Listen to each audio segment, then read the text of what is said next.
Wilson, boa noite. Você está me ouvindo, Wilson? Faz um Boa sinalzinho noite, para mim. Marcos. Boa Tudo noite. bem? Tudo bem, obrigado. Wilson, obrigado pela presença.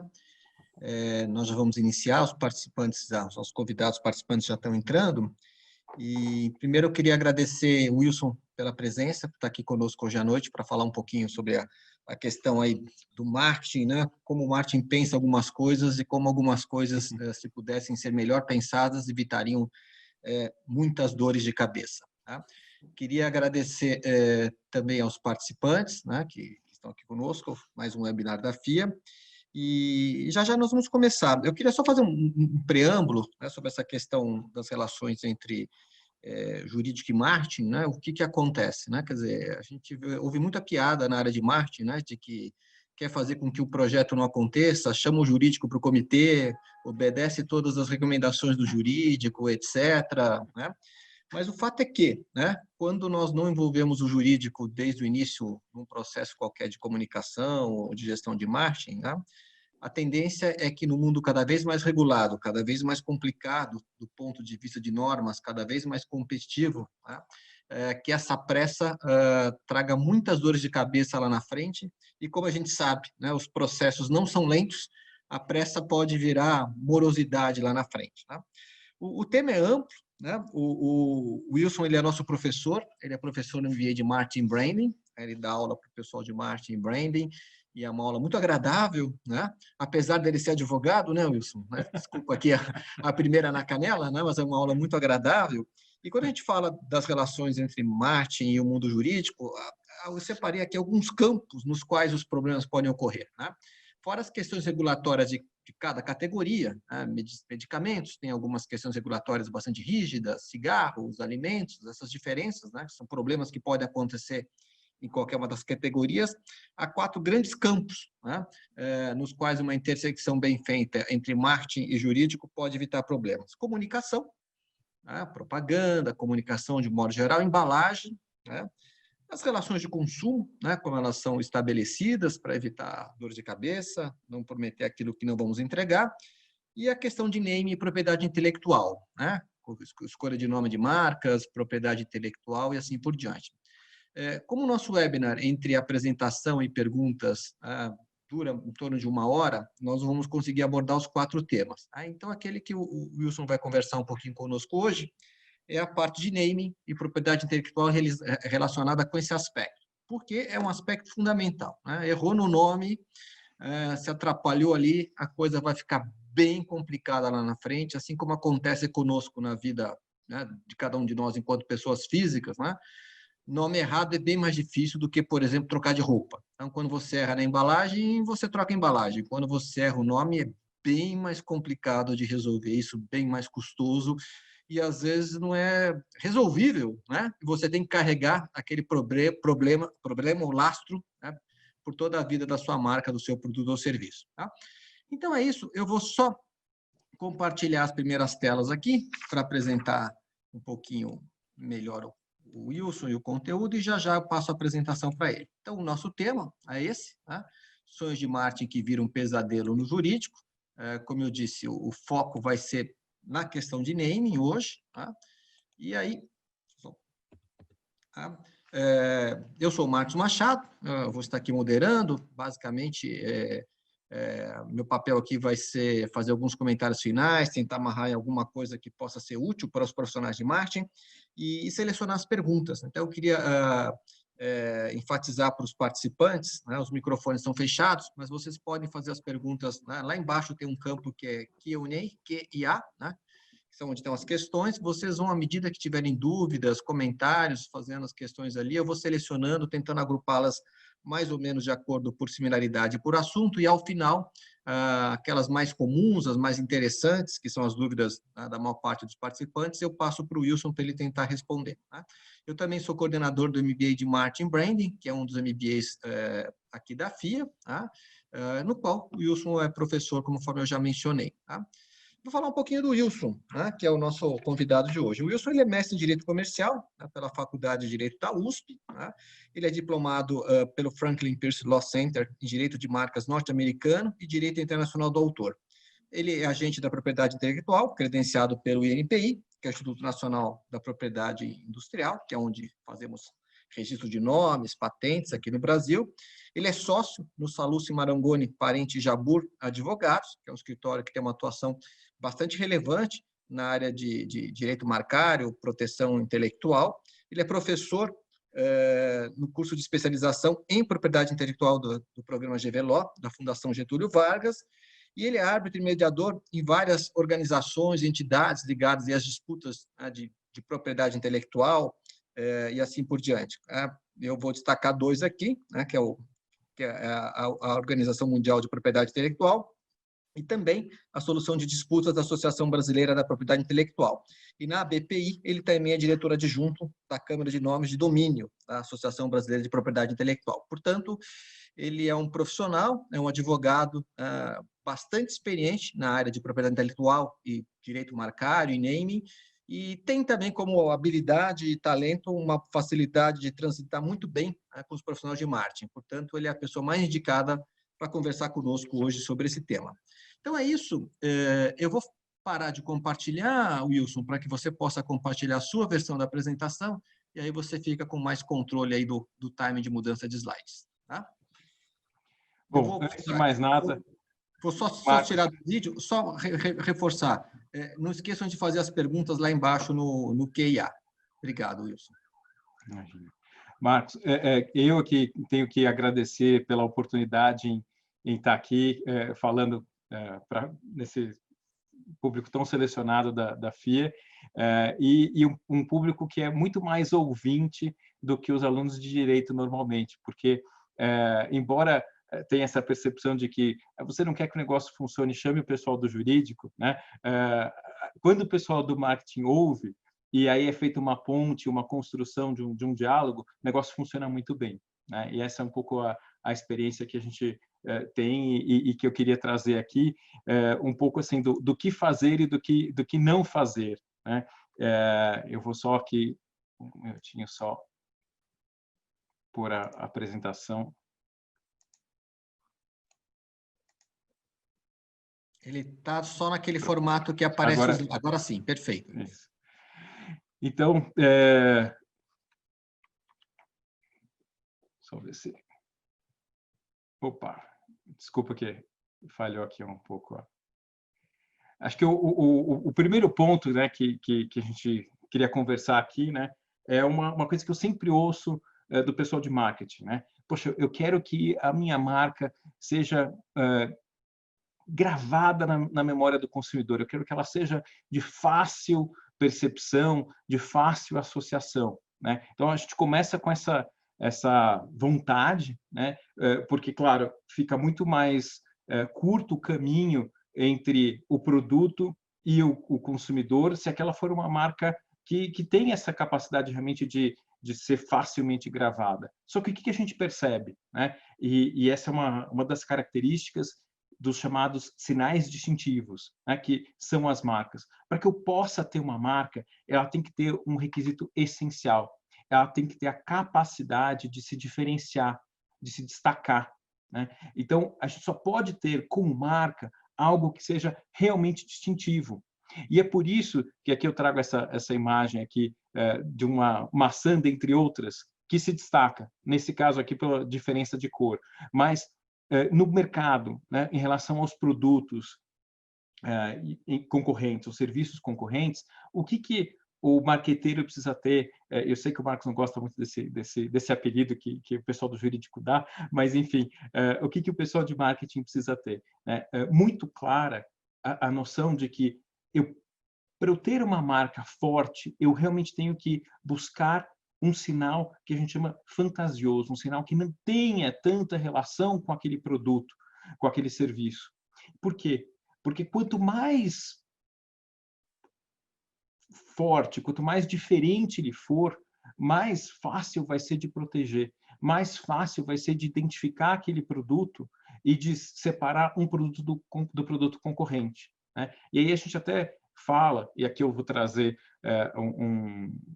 reproduzo aqui, uma gradação que está no próprio site do INPI, né, que o INPI, como o Marcos comentou, é a autarquia federal responsável pelo registro de marcas e patentes aqui no Brasil, e então eles fazem toda uma verificação do que pode ser registrado com marca e o que não pode ser registrado com marca. Então, para que eu possa ter um registro de marca, eu tenho que ter uma marca que preencha esse requisito que a gente chama da capacidade distintiva. E aí, o que é este requisito da capacidade distintiva num caso prático, por exemplo? E aqui vou usar os exemplos do INPI, né? Então, no caso de avião, né? Se eu tenho uma marca de avião que quisesse ser aeronave, eu não conseguiria ter essa exclusividade, porque este termo estaria descrevendo o produto que eu quero assinalar. Agora, eu posso ter marcas, e aí são essas que estão na primeira coluna verde, né, que são aquelas que evocam uma qualidade ou que sugerem uma relação com o produto ou serviço que elas visam assinalar. E aí o exemplo aqui do NPI é Airbus, né? Seria, traduzindo livremente aqui para o português, né, um ônibus aéreo, né? Tem uma associação? Ela evoca algumas qualidades? Sim. Agora, ela é neste conjunto registrável.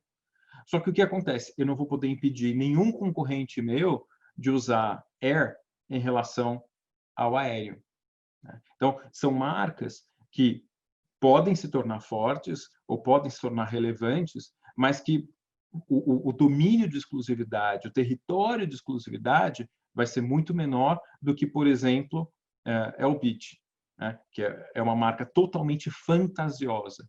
E é isso que a gente tenta instigar no pessoal de marketing, né? Buscar marcas que não tenham nenhuma relação com o produto ou com o serviço, com o significado, ou com qualidades, ou com características típicas daquele produto ou daquele serviço. Porque estas marcas, que aí a gente vai chamar de fantasiosas, elas vão ter potencialmente um valor muito mais agregado, um valor agregado muito maior, muito mais alto. E por quê? Porque como elas não têm nenhuma relação de descrição ou de associação, fica muito mais difícil de um concorrente copiar ou de usar artimanhas para fazer-se passar pelo legítimo proprietário, pelo empresário.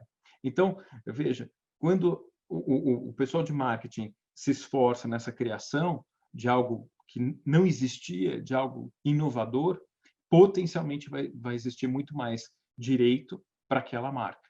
E aí, muito mais exclusividade. Porque a gente está falando tanto de marcas aqui, o que são as marcas, né? As marcas, elas são exclusividades. É o uso exclusivo de certo sinal em relação a alguns produtos ou serviços.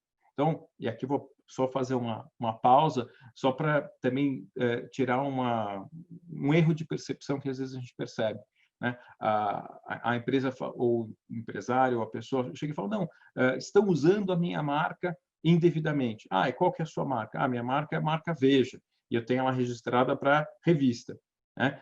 E eu tenho alguém que está usando ela para produto de limpeza. Isso não existe aí uma violação de marca, porque a proteção que vai existir é dentro daqueles produtos ou serviços para os quais ela foi registrada e está protegida. Então, é possível você ter a mesma marca, objeto de proteção por titulares diferentes para coisas diferentes. Então, eu posso ter a Editora Abril com a revista Veja, a Rect com o Veja Limpador, né, o Veja Multiuso, e posso ter uma ótica que chame Veja, né? Isso é plenamente possível, porque são exclusividades, mas que estão dentro de um determinado escopo de proteção. É o que a gente chama, tecnicamente, do princípio da especialidade. Tá? Então, o que a gente vai ter? O ideal é que se pense, né, primeiro, qual vai ser o uso que vai ser feito para aquela marca, em relação a quais produtos e quais tipos de produtos ou quais categorias de serviços. E aí, uma adequação e sempre buscar uma marca que seja o mais não relacionada com aquela categoria, com aquela espécie, porque aí ela tende a ser muito mais forte. E aqui, os exemplos que o próprio NPI traz, de Osklen para artigos do vestuário, para calçados, né? Sagatipa para aguardente, né? Enfim, são todas estas expressões que não têm uma relação, né, com aquele produto ou com aquele serviço. E aí elas acabam sendo muito mais fortes e muito mais oponíveis contra terceiros. Porque qual é uma grande dificuldade que depois, com o uso, acaba surgindo? Né? Marcas parecidas. Então, se você opta por uma marca, como o exemplo aqui de multi-shoes em relação a calçados, né? Shoe, em inglês, é calçado. Então, você não vai poder impedir alguém de usar uma marca que, no seu conjunto, tenha shoes. Agora, se você tem a marca Osklen, vai ser muito mais difícil de um concorrente usar uma marca parecida, ele arranjar uma boa desculpa para isso, né? Então, toda essa preocupação, ela se volta em uma escolha adequada de um termo que tem esta capacidade, tem esta força distintiva. E quanto mais forte, então, for, mais fácil vai ter uma proteção e mais difícil vai ser da marca ser copiada, né? Então, acho que esse é o primeiro grande ponto, né, que eu queria trazer e comentar aqui com vocês, né? Essa ideia, né, de por que existe a proteção para a marca, né, e como escolher adequadamente uma marca. E aí, disso também queria falar duas outras coisinhas, né? Primeiro, é que, e aí uma das outras questões que a gente percebe sempre na criação de produtos, na criação de novos produtos, uma corrida, né? O pessoal quer testar o mercado, quer verificar se o público vai aceitar ou não bem aquele novo produto ou aquela nova marca. Mas um mínimo de cautela deve existir, né? E aí, por isso que eu falo que o jurídico tem que ser envolvido nesses momentos. Para quê? Para verificar, fazer algumas buscas para verificar se alguém já não tem uma marca igual ou parecida que possa impedir o uso daquela marca. Então, segundo grande ponto que eu trago aqui, além de tomar muito, o primeiro ponto, repetindo, né, tomar muito cuidado na escolha do nome, né, que ele tenha realmente essa capacidade de diferenciar um produto do outro. O segundo ponto é conter um pouco a pressa para verificar a disponibilidade, a possibilidade daquele nome ser utilizado, daquela marca ser utilizada, sem infringir um direito de um terceiro. E aí, claro, o ideal, né? E aí sempre o mundo ideal é longe do que é a realidade, mas o ideal é que você só comece a usar uma marca depois de ter feito essa verificação, depois de ter tido esse cuidado de falar, poxa, existe alguma outra marca que poderia ser, desculpem, um impedimento aquela que eu quero registrar? Sim ou não? Porque se existir, esse não seria o melhor caminho. E aí, uma busca que é algo relativamente rápido e simples de ser feito, embora, claro, exista uma ciência por detrás disso, ela pode economizar muito dinheiro. Porque eu já vi vários casos de a pressa, aquela ideia de eu quero que esse mercado seja... quero conquistar esse mercado. Desculpem. Então, lança um produto, mas já existia alguma marca que era um impedimento, e aí tudo aquilo que tinha sido gasto de pesquisas, do produto, material publicitário, tudo aquilo acaba tendo que ser jogado fora, descartado, e eventualmente indenizações têm que ser pagas. Então, essa segunda cautela é muito importante na hora de se lançar um produto, né? Uma terceira cautela que a gente sempre acaba mencionando, né? Hoje em dia, em termos em tempos de internet que a gente vive, né? E isso ainda muito mais acentuado pela pandemia, é uma cautela muito muito simples, muito evidente para quem já está acostumado com isso, que é do quê? Procurar ter o nome de domínio, né? O www. Aquela marca, né? E aí, além do .com, além do .com.br, existem hoje diversas extensões que podem ser procuradas, que podem ser pensadas. E que, às vezes, o custo para se registrar o nome de domínio é muito mais barato do que depois tentar recuperar um domínio que tenha sido indevidamente registrado. Então, essa é uma outra providência que sempre deveria estar na mente de quem está desenvolvendo uma nova marca, ok? E vou falar de mais uma outra cautela que tem muita relação com essa iniciar o uso sem verificar se a marca está disponível, se ela é viável, né? Que é também começar a exportar para um outro país sem verificar se essa marca lá naquele país de destino está também disponível e se você não viola direitos de alguém naquele país de destino das mercadorias. Né? Então, essas são algumas das cautelas que a gente sempre tenta martelar no pessoal das empresas, porque fica muito mais barato se agir preventivamente do que reativamente. Tá?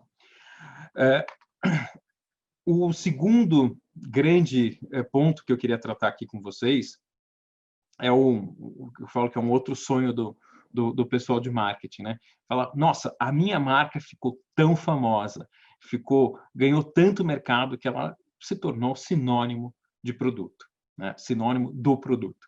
Eu, há uns 15 anos, assessorei uma grande marca que flertou com essa questão e naquele momento ela tinha acabado de ser dicionarizada. E o pessoal achou isso ótimo. Mas isso é a pior coisa que pode acontecer do ponto de vista jurídico. Por quê? Né? A proteção para as marcas existe naquilo que ela é distintiva, naquilo que ela tem essa capacidade diferencial. E aí é que vai existir uma exclusividade. Mas, se aquela marca acaba virando o sinônimo do produto, então todo mundo vai poder usar. Então, do ponto de vista jurídico, é a pior coisa que pode acontecer. É como se você perdesse aquela marca. E, de fato, em alguns países, para algumas leis, né, e aqui esse é um ponto relevante, né? A gente sempre fala de propriedade intelectual, a gente tem que se preocupar com a lei do país em que a gente quer usar aquela marca ou a gente quer adquirir direitos sobre aquela marca. Porque existem muitos tratados internacionais, as leis se conversam, são parecidas, mas têm pontos diferentes. Então, em alguns países, em alguns territórios, é expresso na lei que você perde o direito sobre a sua marca se ela se tornar o sinônimo do produto. Então, vejam, é algo terrível e é algo que, como você deixar de ser o proprietário daquela marca.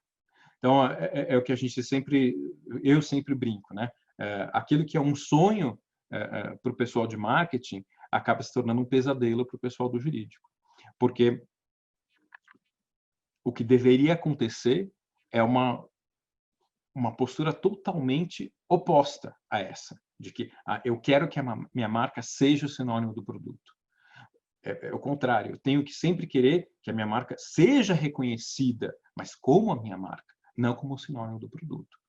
E aí aqui a gente tem alguns casos em que este é um duplo desafio para o pessoal de marketing. Por quê?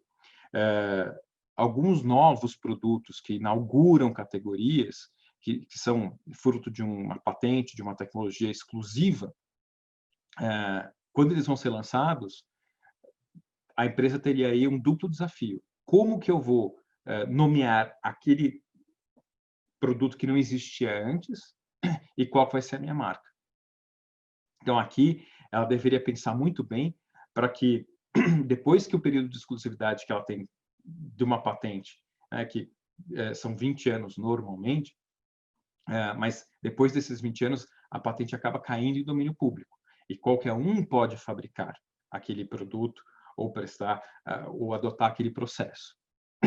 Só que o público consumidor às vezes acaba sendo só conhecendo aquele produto através daquela marca. E aí é onde surge um grande risco de que aquele produto se torne conhecido por aquela marca. E aí uma grande dificuldade de como contornar isso. A gente tem grandes marcas que sofrem com isso até hoje.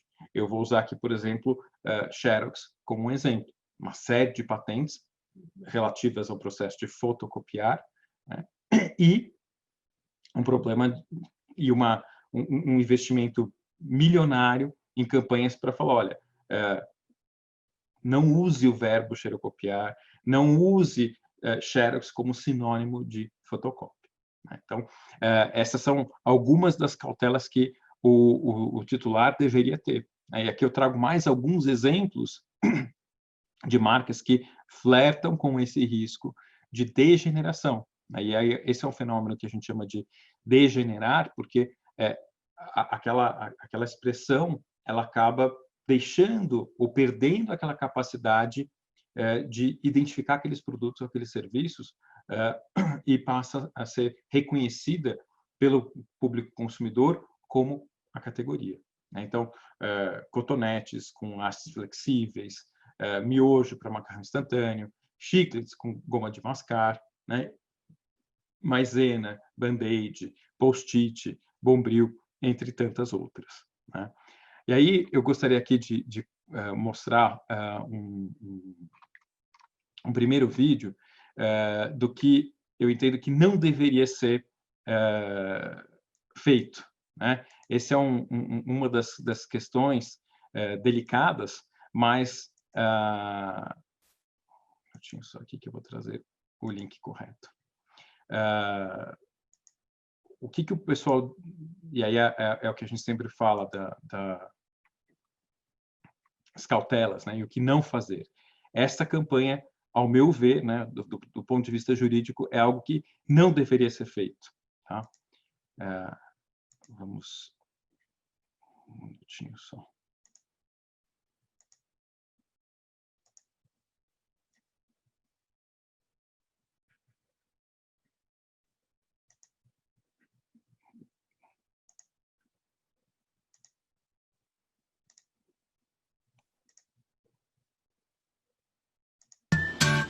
Ô, amor, tá precisando comprar mais hastes flexíveis de plástico com algodão nas pontas, hein? E filho, caiu, foi? Aí teve que botar esse curativo adesivo para pequenos ferimentos, né? Pessoal, alguém pegou meu bloquinho de papel amarelo com adesivo de fácil remoção? Quando uma marca vira sinônimo do que faz, não adianta chamar de outro jeito. Encomenda Expressa tem nome. Só Sedex é Sedex. Dona Isis, manda pro Sedex. Claro. Sedex.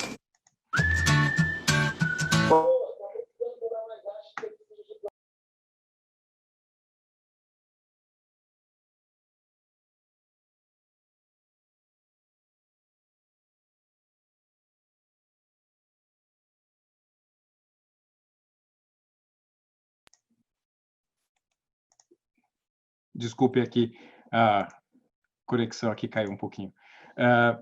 Então, vejam, o que acontece com essa campanha, né?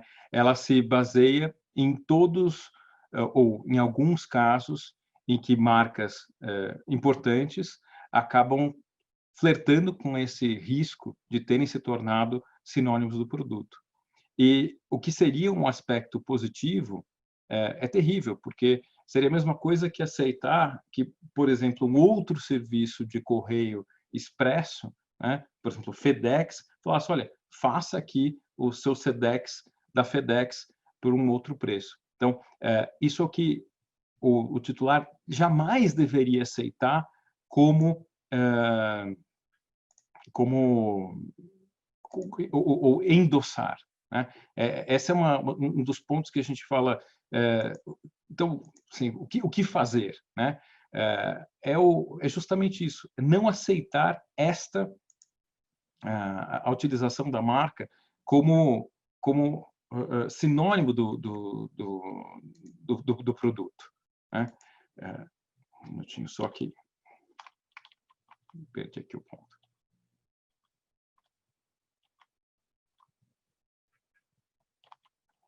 E o que mais que pode ser feito, né? Toda uma cautela de comunicação, né?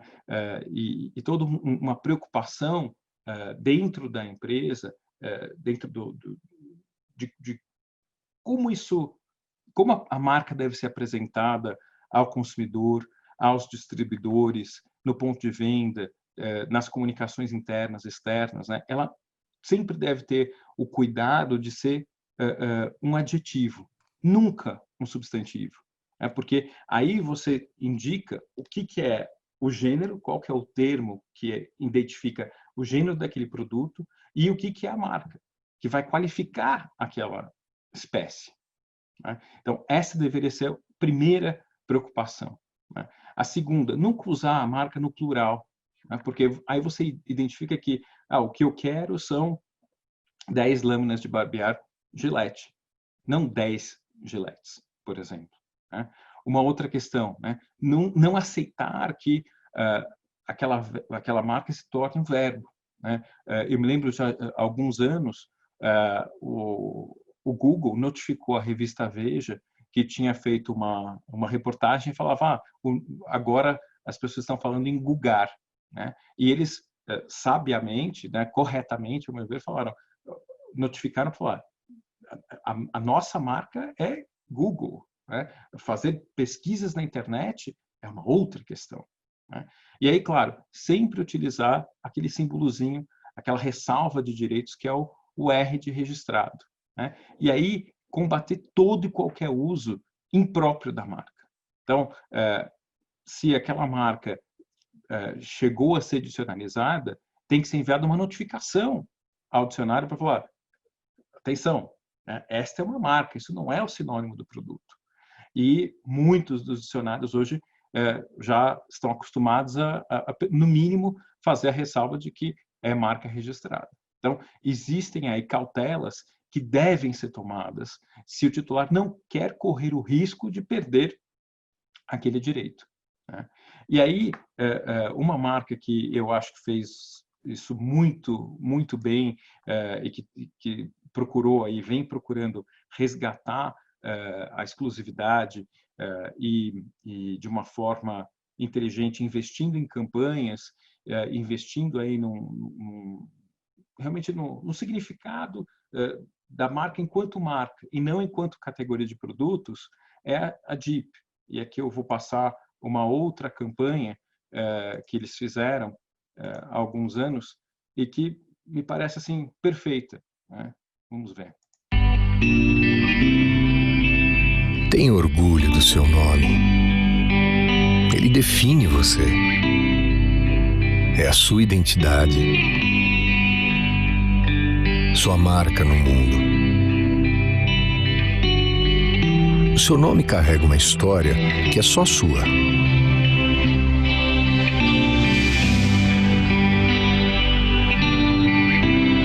Ninguém pode apagar.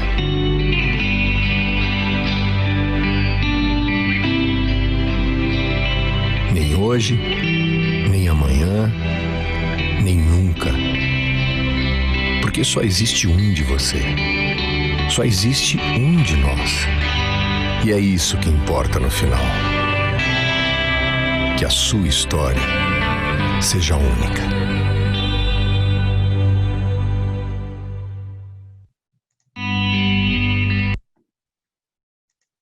Então, vejam, Jeep, historicamente, já tinha flertado, vinha flertando com outras revistas, publicações, associando Jeep à espécie de 4x4, ou off-road, como se fosse uma categoria de uma espécie, um agrupamento de tipos de veículos, de tipos de carros.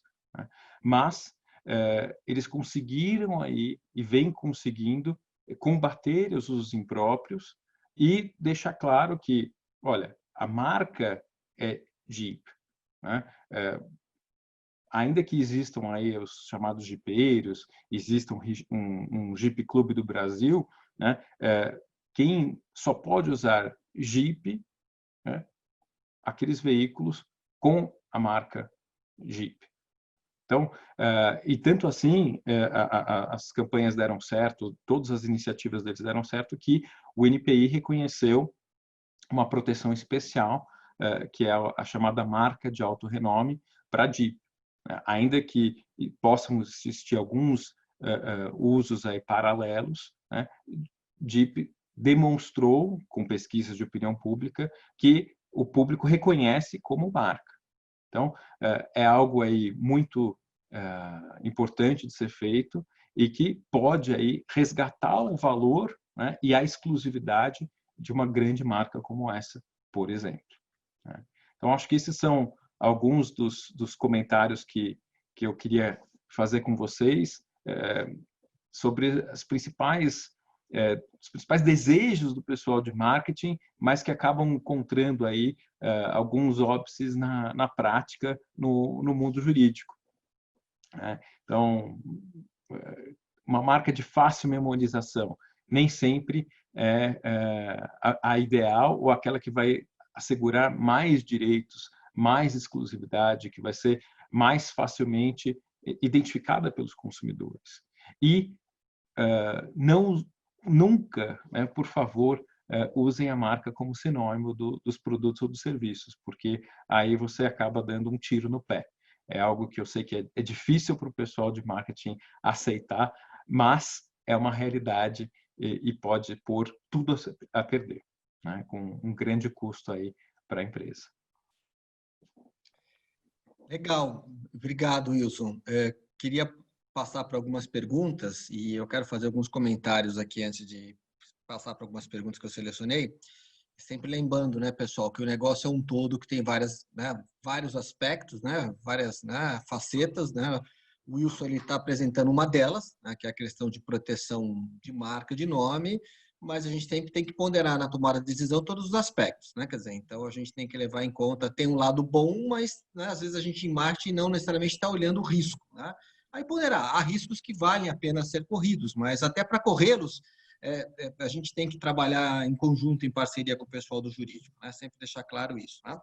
Tem uma pergunta aqui que é bem interessante, Wilson, que é a questão do uso do sobrenome, né? Então, sobrenomes que viram marcas, né? Fasano, Balduco, Skincariol, e só antes do Wilson responder, eu queria aproveitar só para fazer uma consideração, compartilhar com os participantes uma informação, né?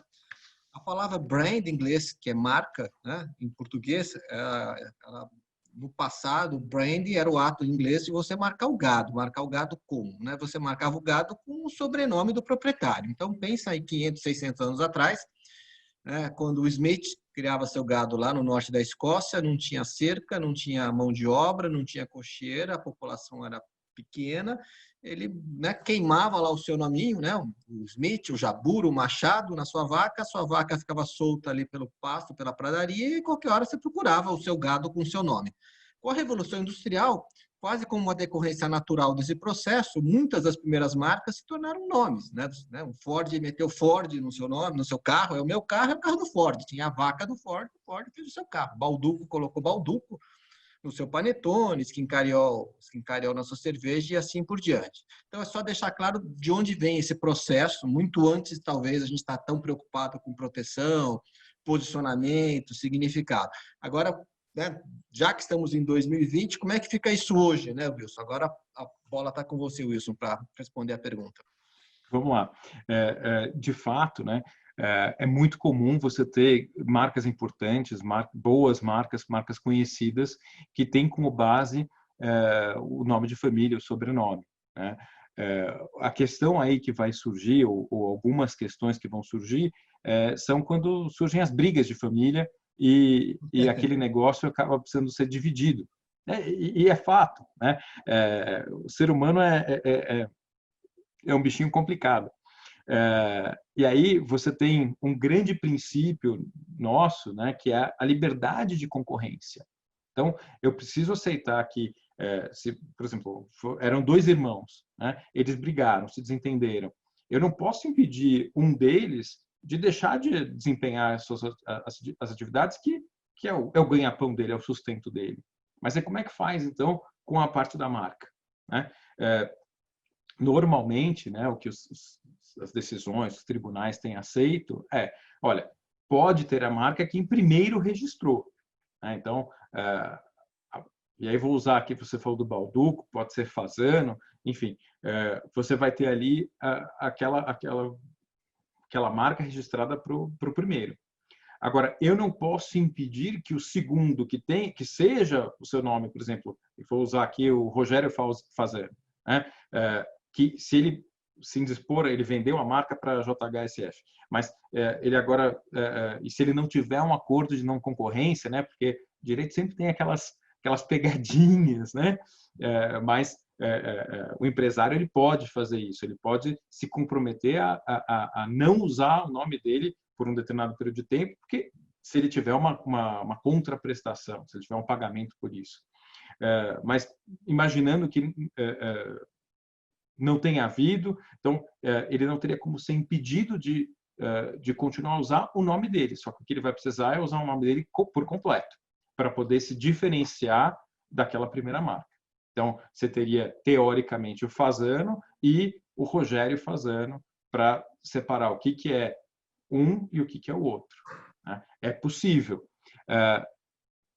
Mas aí, de novo, talvez do ponto de vista de branding, não seja o ideal, né? Porque por que a gente sempre fala, né? Quando que eu vou ter uma marca realmente ou potencialmente forte? Quanto mais exclusiva ela for, ou seja, quanto mais eu for o único a utilizar, né? Qual é o peso da marca Viagra, por exemplo? Bradesco, Tivit, são marcas que elas não têm nenhuma relação com o que elas assinalam, né? E vai ser difícil alguém usar algo parecido sem uma intenção de cópia descarada, né? Beleza. Obrigado, Wilson. Queria só fazer um comentário, né? No chat alguém comentou, eu não conhecia a marca Elbit e Zimex, não sabia que eram fortes. Só fazer uma distinção, quando o Wilson, enquanto advogado, fala de marca forte, né? Ele está falando de proteção de marca. A gente pode ter um nome fraco do ponto de vista de proteção, mas que por conta do processo de entrega de serviço, distribuição, qualidade de produto, ainda assim é uma marca forte. Então, só para a gente ter um jogo de palavras é um pouco perigoso, né? A força da proteção, né? Existe a força da marca no sentido mais amplo. Então, só para deixar claro para o pessoal de marketing um pouco essa questão. Você queria comentar, Wilson? E aí, deixa eu só aproveitar e pegar um gancho nisso. Via de regra, né?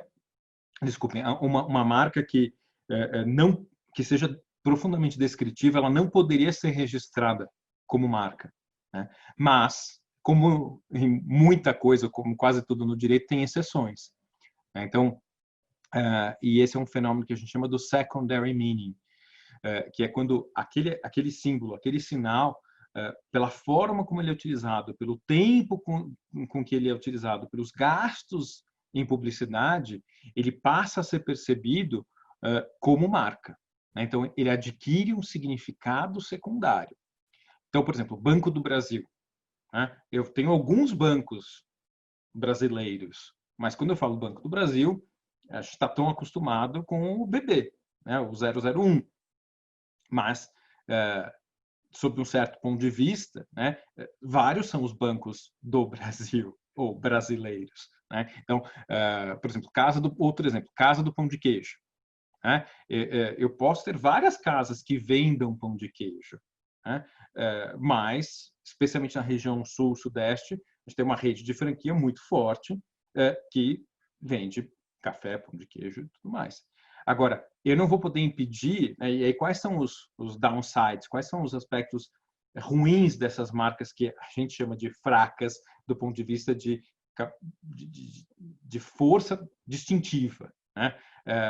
Eu não vou poder impedir ninguém de usar banco em relação a banco, de pão de queijo em relação a pão de queijo, né? Então, são elementos que eu não vou ter uma exclusividade. E é diferente de uma expressão que daí eu chamo de forte, não porque ela seja altamente conhecida, mas uma alta força, uma alta capacidade de distintividade, de exclusividade, de fantasia. Esse elemento não relacionado com aquele produto ou com aquele serviço. Deixa eu aproveitar para construir uma ponte, né, do ponto de vista do branding, da parte de marketing mesmo, em cima do comentário do Wilson, né? A definição mais oficial de marca que existe fala de identificar e diferenciação. Esse é o papel da marca. Ela serve para duas coisas, né? Então, às vezes o empresário, às vezes não, né? O empresário só vai para o mercado para vender uma cadeira, né? Porque ele acredita que aquela cadeira que ele produz, de alguma maneira, tem algum diferencial. E às vezes ele atropela de qualquer maneira ali na escolha do nome, escolhe um nome que não é protegido, um nome que é difícil de falar, um nome que já está sendo utilizado, como o Wilson disse, né? Que não, por um terceiro e vai ter 1000 dores de cabeça, né? Eu queria voltar numa história, né, para deixar claro quanto o nome é importante, a exclusividade do nome, né? A força da proteção, né? Vocês devem se lembrar, né, até os mais jovens aqui dos participantes, daquele piloto brasileiro de Fórmula 1 que morreu num acidente em Imola, foi tricampeão, o Ayrton Silva, né? O Ayrton Silva foi um dos melhores pilotos da história do automobilismo, né? Qual era o nome dele? Ayrton Senna da Silva. Então, quando ele ganhava uma corrida, né, o Galvão Bueno gritava Senna do Brasil, por que não Silva do Brasil? Porque Silva é muito mais do Brasil do que Senna. Não é que Silva é melhor que Senna, necessariamente, ou Senna é melhor que Silva enquanto nome. Porque se você disser Silva do Brasil, qual Silva? Como ele, o Ayrton Silva, tinha um talento excepcional que o diferenciava, qual foi o elemento, qual foi o nome que ele foi procurar para associar-se àquele talento? Senna, porque era o mais exclusivo. Então, para você se apropriar da diferenciação, você também tem que começar a ser diferente no nome. Se você tiver 2 Ronaldos na seleção, um é Ronaldinho, um é Ronaldão, um é o Gaúcho, um é o Fenômeno. Você busca, né, o próprio mercado, né, tenta quebrar o galho buscando a distintividade. Portanto, facilite a vida de quem quiser te escolher, né?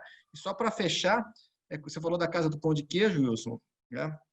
Eu lembro, outro dia a gente vai olhando o tempo todo nos exemplos, pensando nos negócios e tal. Outro dia eu fui para São José dos Campos, aí você passa ali na Dutra, tem a Casa da Pamonha, tem o Rancho da Pamonha, tem o Chalé da Pamonha, tem o Castelinho da Pamonha, tem o Sítio da Pamonha, tem sei lá quantos imóveis da Pamonha. E todos eles são verdes e amarelos, né? Então, assim, você acha que está facilitando, mas você está perdendo, de alguma forma, num longo prazo, a possibilidade de se distinguir, né? Enfim, né? Bom, vou passar aqui para mais uma pergunta, né? A pergunta o que eu faço para evitar o uso indevido? Né? Quer dizer, quais são as medidas a serem tomadas diante da constatação do uso indevido? E, né, emendando na pergunta, uma vez constatado o uso indevido, é cabível uma indenização? E como é que isso se calcula? Tá? Então, são duas coisas. Vamos lá. Que medidas você tem uma indenização e como ela é calculada? São duas excelentes perguntas que têm aí vários desdobramentos, né? Primeiro, se você tem a marca registrada, né? Porque esse é quase que um pré-requisito, né? Porque no Brasil, diferentemente dos Estados Unidos, você, para ter direito sobre uma marca, você precisa ter o registro, né? Nos Estados Unidos e em alguns outros países, tipicamente os países do chamado Common Law, você pode adquirir direitos sobre uma marca pelo uso, através do uso. E é por isso que lá eles usam aquele TM ou SM, né, do Trademark ou Service Mark, porque é a marca utilizada no comércio, né, ou a marca utilizada em relação aos serviços. E lá você só pode usar o Rzinho, o R dentro do círculo, se você tiver obtido um registro perante o USPTO. Aqui no Brasil, não. Aqui no Brasil, a tua exclusividade, ela não surge do uso, ela surge do registro feito perante o NPI. Então, essa é uma primeira questão, e por isso que a gente sempre fala da importância, e eu volto a repisar, a necessidade de fazer uma busca perante o NPI, e aí eu brinco, né, também perante São Google, né, porque hoje a internet ela traz potencialmente concorrentes que possam estar usando e que ainda não tenham depositado a marca, ou que a marca tenha sido depositada, mas ainda não tenha sido publicada. Então, existe toda uma tramitação, né? Então, você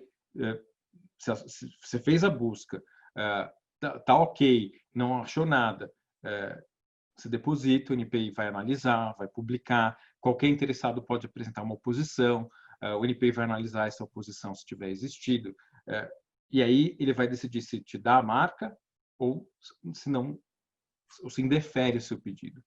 Se ele você aceitou o teu pedido, você paga uma taxa e aí vai ter a concessão do registro. E aí, a partir daquele momento, você vai ter, por um prazo de 10 anos, aquele registro. E você vai poder prorrogar isso indefinidamente. Tá? Então, se você tem a marca registrada, tudo isso para falar, se você tem a marca registrada e alguém te copia, o que você faz? Normalmente, a gente começa com uma notificação extrajudicial. Né? Para quê? Tentar, às vezes, quem está copiando sem ter um conhecimento de que você já tem aquela marca. Pode ser um caso de má fé, mas pode ser um caso de coincidência, e aí, se não era um caso tão grave, tão desleal, muitas vezes aquele que estava usando deixa de usar e chega-se a um acordo amigável. Eu diria que, na minha experiência, Marcos, uns 70%, 80% dos casos a gente resolve com essas medidas extrajudiciais. Tá?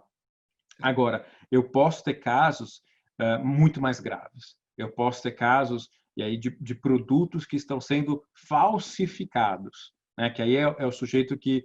eu já tive casos aqui de gente falsificando camisinha, falsificando DIU, que são produtos muito delicados e que uma notificação não vai surtir o efeito que você precisa, que é retirar aquele produto do mercado, porque se não tiver qualidade, aí a tua imagem está comprometida, você pode ter dores de cabeça muito maiores. Então, aí talvez o caminho seja já ir direto para o judiciário, pedir uma busca e apreensão total daqueles produtos que estão sendo comercializados. Né? Podem existir outros caminhos, uma ação de violação da sua marca, em que vai ser feita uma perícia, enfim, aí você vai ter um leque de medidas, tá? Tanto na esfera civil quanto na esfera criminal, porque são crimes, né, violação de marca e concorrência desleal. Então, existe também esse caminho, esses outros caminhos. Tá? Dependendo, aí eu sempre falo, dependendo da gravidade que é o caso que está em discussão. E aí, com relação à indenização, existe sim uma previsão na nossa lei, a nossa lei de propriedade industrial, ela traz 3 critérios. Né? O primeiro é quanto o titular da marca teria ganho se tivesse licenciado a marca. Segundo é quanto o contrafator, o sujeito que violou a marca, obteve de lucro.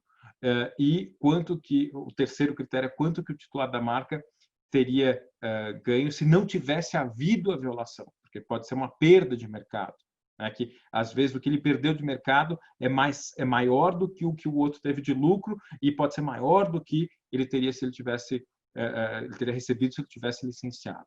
Então, são esses 3 critérios, e a nossa lei fala que vai ser aquele que for mais benéfico ao titular da marca. Então, existe isso, e existe também tanto na doutrina quanto na jurisprudência uma quantificação por danos morais, dependendo do que é o caso. Então, a gente pode ter essa que a gente chama dessa parte patrimonial dos danos que aconteceram e também por uma violação do que seria um caráter mais subjetivo, o aspecto moral. Tá? Obrigado, Wilson. Temos mais 2 perguntas para fechar. Uma bem pontual, que é com referente ao nome de marca Foro de Minas, tá? Que é pão de queijo, dentro da categoria se ele é evocativo, se ele é sugestivo, arbitrário ou fantasioso. Vamos lá. Naquela classificação do NPI, né, o que a gente vai ter? Eu tenho uma marca que seja fantasiosa, se ela não tiver nenhuma, se ela é formada por uma expressão não dicionarizada. Neste caso, eu tenho aí 2 palavras, aliás, né, um conjunto formado por 2 palavras que são dicionarizadas. Forno, né, e Minas, que poderia ter um sentido de mineração, mas que no caso aqui seria evocativa de uma região, né, de um estado. E aí isso usado em conexão, em associação com queijo, pão de queijo, evocaria essa localidade que é uma indicação aqui no Brasil para queijos, né, que se tornou conhecida, é um nome geográfico que se tornou conhecido por queijos. Então, eu entendo que ela seria evocativa e não arbitrária. Porque o que seria, nessa classificação do NPI, uma expressão arbitrária, uma marca arbitrária? É um termo dicionarizado, mas usado fora do seu contexto. Então, seria como eu usar maçã para computadores, que é o caso de Apple, né? É um termo dicionarizado em inglês, mas usado fora do seu significado. Então, é uma marca aí arbitrária. No caso aqui, Forno de Minas, ela seria evocativa. Tá ótimo. Obrigado, Wilson. E a última pergunta, né? Ela se compõe em duas partes. Quanto tempo decorre, em média, né, entre o depósito e a concessão do registro? E o que se recomenda durante esse período? Esperar ou começar a utilizar? Vamos lá. Hoje em dia, o INPI tem demorado de 7 a 8 meses, se não houve oposição, para analisar um pedido de registro. Isso é relativamente, não demora tanto quanto costumava demorar. O INPI chegou a demorar 5 anos. Então, hoje ele tem corrido bastante para poder fazer frente a um tratado internacional que o Brasil aderiu. Então, ele tem seguido essa média de 7 a 8 meses. O que eu recomendo aos meus clientes, né? Como todo pedido de registro ele é publicado, né? E essa publicação ela tem acontecido em cerca de 3 semanas a 1 mês do pedido de registro. Tá? Então, o que eu recomendo? No mínimo, você espera o seu pedido ser publicado e decorrer o período de 60 dias da publicação, que é o período em que alguém pode oferecer uma oposição. Por quê? Então, nessa janela, que seria uma janela de praticamente 3 meses, você já teria uma ideia se alguém se opôs ao seu pedido, e normalmente, se é um caso muito gritante, se é um caso de, assim, que prejudica alguém, ou que alguém se sente muito prejudicado com o seu pedido, ele, além de oferecer oposição, ele costuma também notificar, para que você retire o pedido.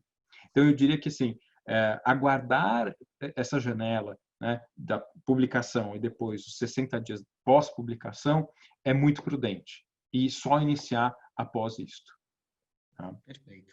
Agora, uma busca bem feita, ela também ajuda a dirimir esses riscos. Tá? Só que, e esse é um último comentário, nenhuma busca é 100% segura. Porque sempre existe uma defasagem entre o momento que você fez a busca e aqueles pedidos que já estão no INPI, mas que não foram ainda publicados, que é esse delay de 3 semanas a 1 mês. E eu já tive casos em que não existia nenhuma má-fé, mas que simplesmente uma coincidência, né? Ou pelo menos a gente prefere acreditar que tenha sido uma coincidência em que, no momento que foi feita a busca, não foi detectada aquela anterioridade, porque ela ainda não tinha sido publicada. Então, nenhum resultado de busca, e aliás, se alguém um dia fala, não, a minha busca é certeira, ela só pode ser certeira se ela for ruim, no sentido de que, assim, já tinha alguém e você não vai poder usar aquela marca. Tá? Perfeito. E só para deixar claro, né, o jurídico, ele normalmente não participa da criação de nomes, mas ele está com um papel importante para avaliar a possibilidade de registro de um nome. A gente, quando faz criação de nome, né, consultoria, eu sou sócio numa consultoria, né, hoje o pessoal da criação, né, a gente tem consultores de identidade verbal, já fazem uma busca preliminar que evitam, né, aquelas coincidências absurdas, e depois da seleção final, antes daqueles nomes serem escolhidos, a gente consulta, o cliente normalmente faz uma consulta, um parecer de registrabilidade, né, do advogado, né, do escritório com o qual ele está acostumado a trabalhar. Né? E, obviamente, 100% de certeza não é, mas você evita riscos desnecessários. Né? Então, tem aquelas coisas que você sabe que vai dar problema. Então, essas você... E aquelas, você investe naquelas que atendem o objetivo mercadológico e que tem pouca probabilidade de gerar problema e maiores chances de sucesso de você obter a proteção.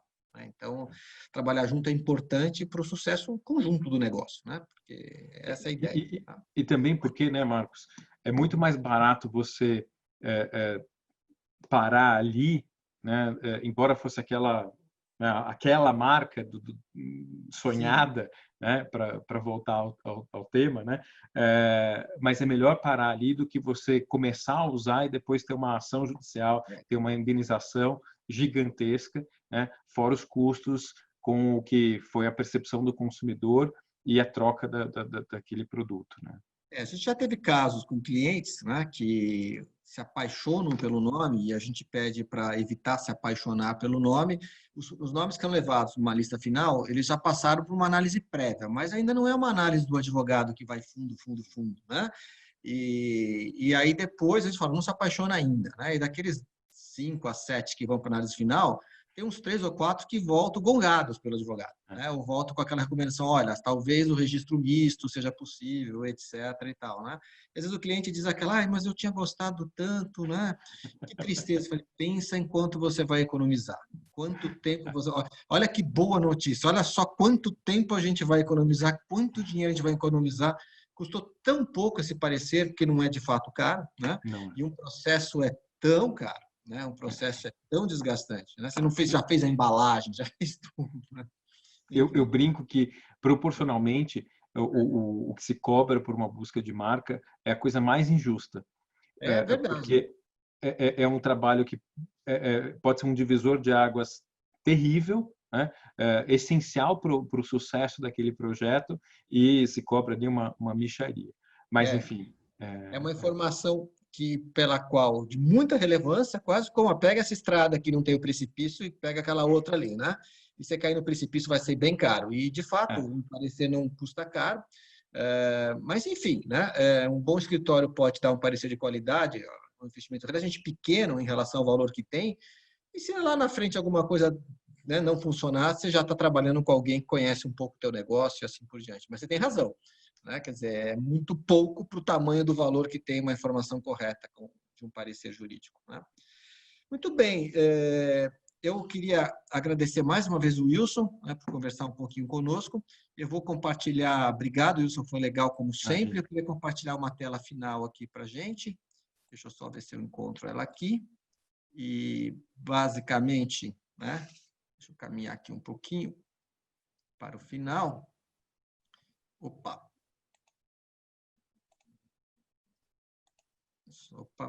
perdi aqui a tela. Mas, Marcos, eu é que agradeço mais uma vez o convite, a oportunidade. Foi uma honra estar aqui.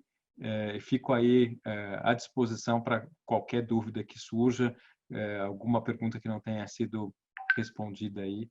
Fiquem à vontade para entrar em contato comigo. Ótimo. O e-mail do Wilson está aqui embaixo, né?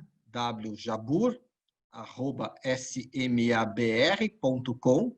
Quem quiser pode entrar em contato, mandar um e-mail para ele, enfim, tirar alguma dúvida adicional, manter contato por qualquer interesse que tenha. E também queria deixar aqui os contatos dos nossos cursos, que são os MBA de Marketing da FIA, que são 3, o MBA de Marketing, que está começando uma turma hoje, exatamente agora, enquanto nós estamos conversando aqui, tem uma turma começando, e o MBA de Marketing Branding, que também está começando uma turma hoje, mas ainda dá tempo, se alguém quiser entrar. Tem aula hoje e aula quinta-feira. O MBA de Marketing Moda, que é outro MBA que não está começando uma turma agora, mas que vai começar provavelmente em março do ano que vem.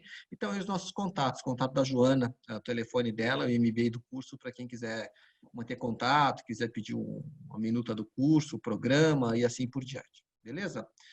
Muito bem, Wilson, obrigado mais uma vez. Obrigado ao Aguinaldo, que está aí no back-office, da área de eventos da FIA, da área técnica do audiovisual. Obrigado a todos os participantes e participem, né, dos próximos webinars da FIA, que sempre temos temas interessantes. Vocês são todos muito bem-vindos. Obrigado a todos e uma boa noite. Tá? Obrigado, boa noite.